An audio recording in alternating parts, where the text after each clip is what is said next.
Halo, Sobat Peneliti Muda Indonesia.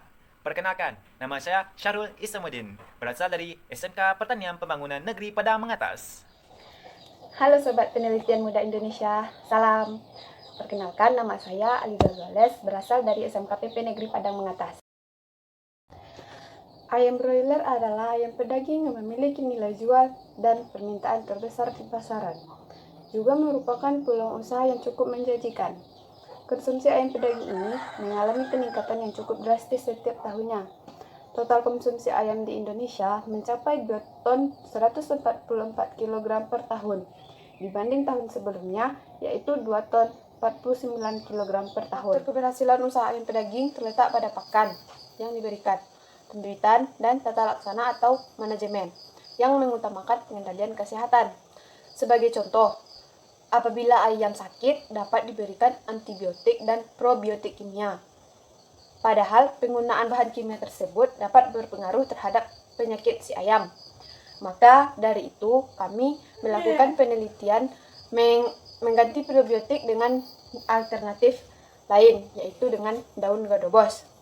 Untuk lebih jelasnya, rekan saya akan mengulas informasi mengenai apa itu probiotik, daun godobos, dan pengaruhnya terhadap usaha ayam broiler. Apakah bisa mengganti bahan kimia atau tidak? Halo, Sobat Penelitian Muda Indonesia. Dalam usaha pembudidayaan ayam broiler, kamu pasti mengenal yang namanya probiotik. Ya, kamu sebagai anak milenial pasti tidak asing lagi dengan namanya probiotik tersebut. Nah, pada video presentasi edukasi mengenai apa itu probiotik dan manfaat probiotik bagi ternak, serta adakah alternatif lainnya yang menghindari pemakaian probiotik yang berlebihan terhadap ternak. Ya, menurut saya ini sesuai dengan penelitian saya dan kawan-kawan tentang daun godobos and Hydra Flustuan Lord sebagai alternatif pengganti probiotik pada ayam. Penasaran dengan video saya? Ayo, kita come on.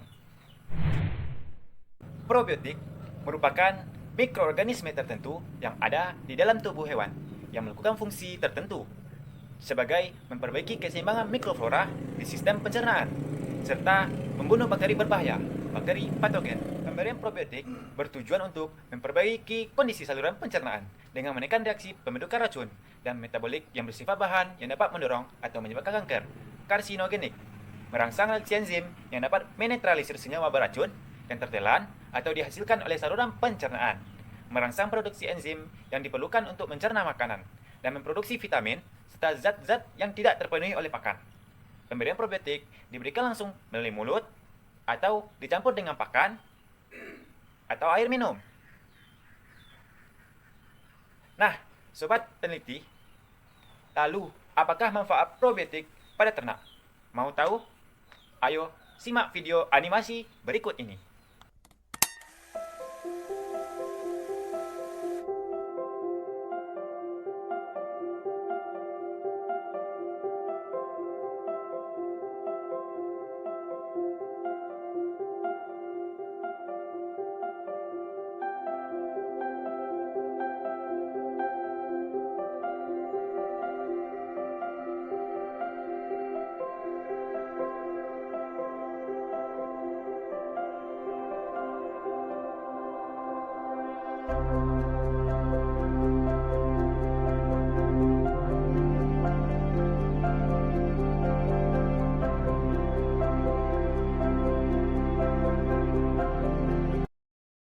Itulah video animasi saya.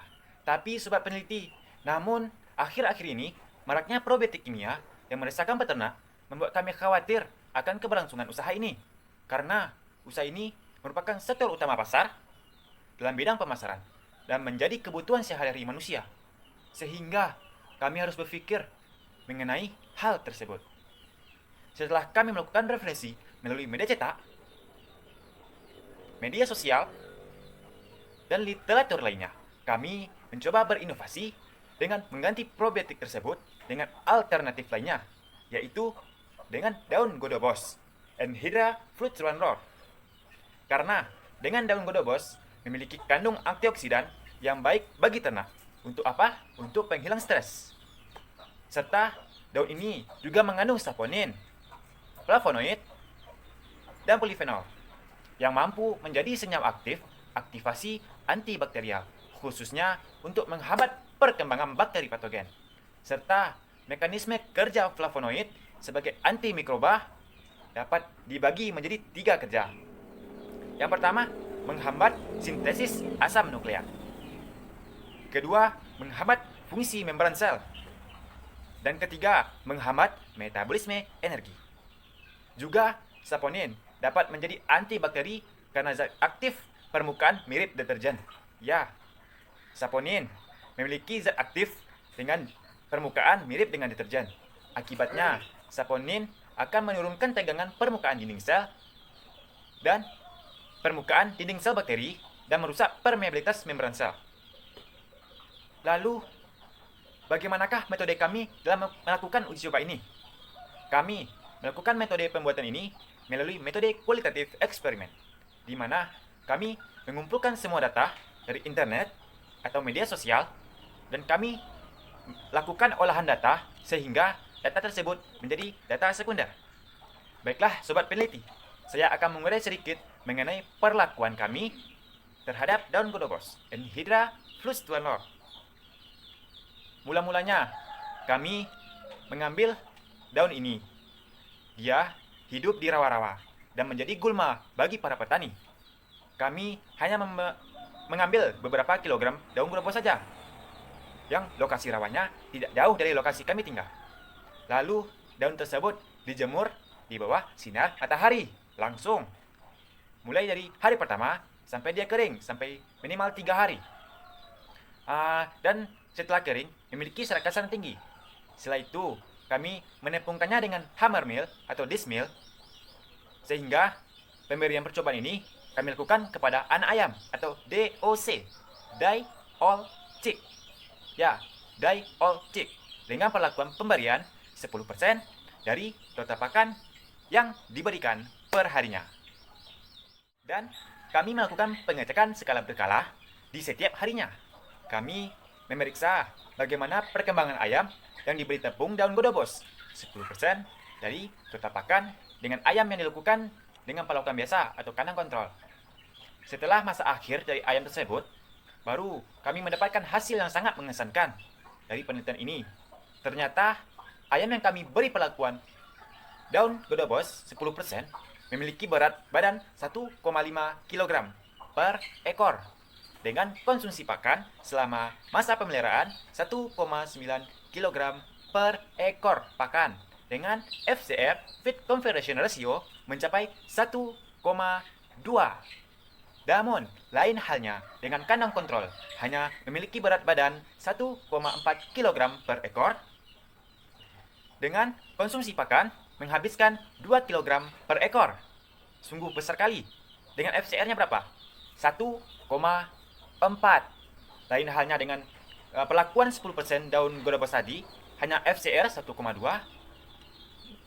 Namun, ini dengan kandang kontrol besar kali FCR-nya, yaitu 1,4 selama masa pemeliharaan. Untuk lebih jelasnya, saya akan memberikan tabelnya di berikut ini.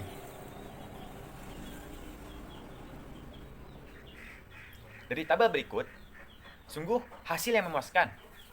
Bagi kami, setelah melakukan penelitian daun godobos Enhydra flustulenor, ternyata sangat besar pengaruhnya terhadap perkembangan berat badan ayam dan membuat ayam tersebut meminimalkan tingkat stres. Data tersebut bisa dilihat dari tabel berikut. Jadi, kesimpulan yang dapat saya ambil dari penelitian ini adalah bahwa daun godobos Enhydra flustulenor dapat dijadikan alternatif untuk mengganti penggunaan probiotik pada ayam pedaging, dan secara ekonomis lebih menguntungkan dilihat dari FCR Feed Conversion Ratio perlakuan 10% tepung daun godobos yang dapat dilihat lebih kecil daripada FCR Feed Conversion Ratio kandang kontrol. Selain itu, daun godobos Enhydra flustulenor juga merangkap sebagai antioksidan yang mencegah terjadinya stres pada ayam, serta dapat memacu pertumbuhan berat badan pada ayam. Dengan memacunya pertumbuhan berat badan pada ayam broiler, peternak juga dapat mengurangi residu dari bahan kimia dari probiotik dan menggantinya dengan probiotik alami sebagai cara alternatif lainnya. Namun, saran saya pada kesempatan kali ini, hendaknya video ini dapat dijadikan rujukan bagi para peternak dalam sektor usaha budidaya ayam broiler, khususnya akan pentingnya menghindari pemakaian probiotik kimia atau probiotik kimiawi yang berlebihan dan menggantinya dengan alternatif lainnya, yaitu tanaman herbal pengganti probiotik kimiawi seperti daun godobos, Enhydra fluxluan lor yang mudah didapat, hemat biaya produksi, dan dapat sebagai solusi menggantikan probiotik buatan, serta peternak irit dalam pembelian obat dan mendapatkan keuntungan yang besar. Sekian dari saya. Kembali kepada rekan saya, Aliza Suarez.